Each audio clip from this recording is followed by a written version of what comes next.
MN ఛానల్కి స్వాగతం అండి. ఈరోజు కార్తీక పౌర్ణమికి శ్రీనివాస కళ్యాణం చేస్తారండి ఈ గుళ్ళోని.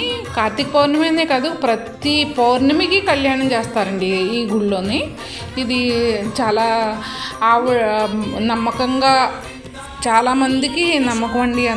అనుకుని ఎటు జరుగుతుంది అని చెప్పేసి ఒక ఆవిడకి మీదకి దేవుడు వచ్చి వాళ్ళకి నమ్మకం కలిగి వాళ్ళే కట్టించారండి ఈ గుడి. ఈరోజు నేను పౌర్ణమి అని చెప్పేసి కళ్యాణంకి వెళ్ళానండి. ముందర ఇలా కళ్యాణానికి తలంబ్రాలు ఒక భార్యాభర్తల జంట కూర్చుని పీటల మీద కళ్యాణం చేయించారండి. వాళ్ళు తలంబ్రాలు పోసి శ్రీనివాసుల వారికి, అమ్మవారికి తలంబ్రాలు పోయించి బ్రాహ్మణుల దగ్గరుండి ఖర్చు పెళ్ళి జరిగినట్టే అండి. పండు గుమ్మడికాయ, కొబ్బరి బొండం, గుమ్మడికాయ అయితే ప్రతి ఒక్కళ్ళు ఎవరింట్లో పెళ్ళైనా సరే అలా అందంగా ఉన్న గుమ్మడికాయ పెట్టుకోవాలటండి. అలా మీరందరూ కూడా అలా పెట్టుకోవాలని చెప్పేసి నేను అనుకుంటున్నాను. అదండి, కళ్యాణం జరిగినాక అప్పుడు మళ్ళీ పూలదండలతో అది అలంకరించి రండి శ్రీనివాసుల వారిని, అమ్మవారిని, పద్మావతి శ్రీనివాసుల వారినండి.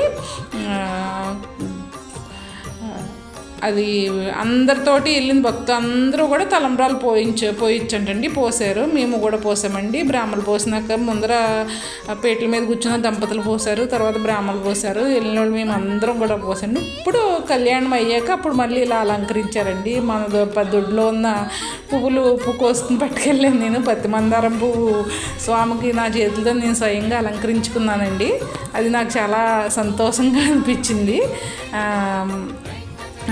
తర్వాత కొంతసేపు ఇది చదివించారండి, శ్రీనివాస కళ్యాణానికి సంబంధించింది కొంతసేపు చదివించారు. అందరం చదువుకున్నామండి, అందరం కూర్చొని చదువుకున్నాము. కానీ స్వామి తులసిమాలతో అలంకరించే కన్నా స్వామికి అంత కళ వచ్చిందండి. గంట చూడండి, గంటకు కూడా వాళ్ళు అంత చక్కగా బొట్లు పెట్టి ముస్తాబు చేసి అందంగా చేశారండి. మామూలుగా గుడిలో లోపల స్వామివారు అనమాట అండి, శ్రీనివాసుల వారు, పద్మావతి అమ్మవారు. ప్రతి పౌర్ణమికి, కార్తీక పౌర్ణమి అనే కదండి, ప్రతి పౌర్ణమికి చేస్తారు, కళ్యాణం చేస్తారు, భోజనాలు పెడతారు.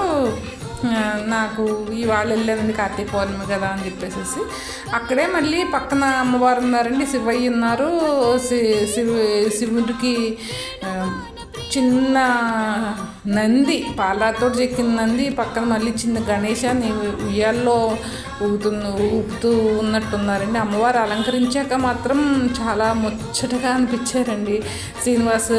పద్మావతి శ్రీనివాసుల వారు చాలా అందంగా చేశారు, అలంకరించారు, బాగా చేశారండి.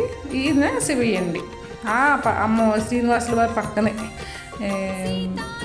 అలా పుచ్చుకుని అందరితోటి మంత్రపుష్పం చదివించి ప్రదక్షిణలు చేయించి అందరికీ కూడా